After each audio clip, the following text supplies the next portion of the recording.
ঠান্ডা লাগছে। সবাই কেমন আছো? বাহ, এত ঠান্ডায় যে এত ভালো আছো এটাই অনেক। হ্যাঁ, তোমাদের এখানে ঠান্ডা, আমাদের ওখানে ঠান্ডা নেই। আছে? কলকাতায় গেছিলে? তাহলে জানলে কি করে? গীতা এলবি দেখা হচ্ছে? ভালো লাগছে? আজকে দেখেছো?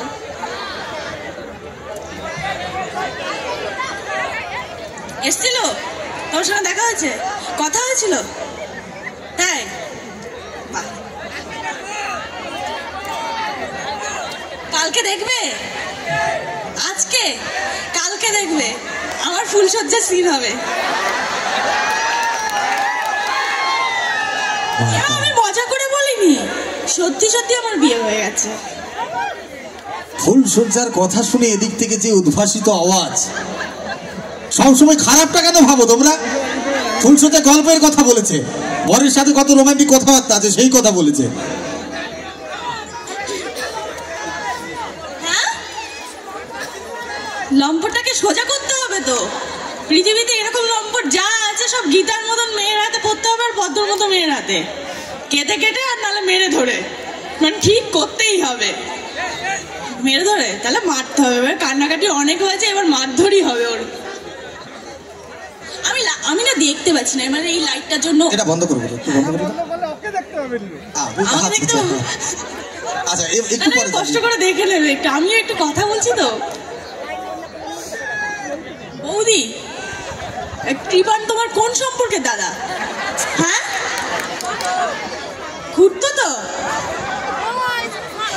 আমার কোনো দেওয়ারটাও নেই বাবা, জমি জমার ভাগ দিতে পারবো না। সম্পর্কে দাদা বা বিয়েতে আসলে না তো? কেমন দাদা তোমার ডাকেনি? আমার কি বলো, আমি তো পরের বাড়ির মেয়ে, আমি কেন ডাকবো?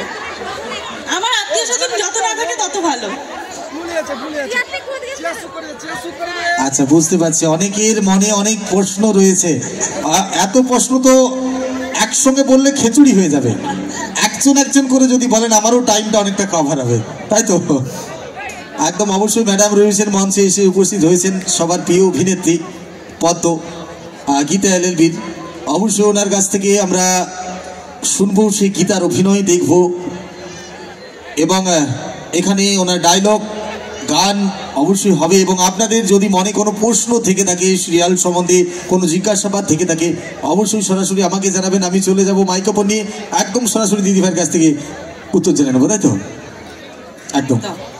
তো শুনুন, এসে বলছেন অনেকটা পথ অতিক্রান্ত করে এসেছেন উনি। তো ম্যাডাম কি বলবো, অবশ্যই কেমন আছেন সবার প্রথমে সকলকে যদি আপনি বলেন। আমি খুব ভালো আছি, আর তোমাদের দেখে আরো ভালো হয়ে গেছি।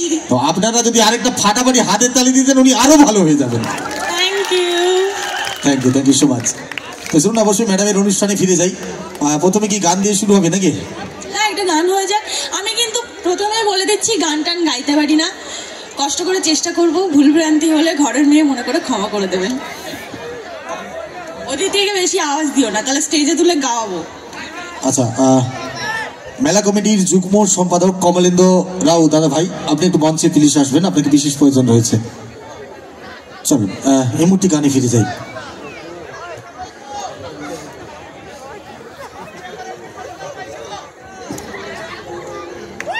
চলো।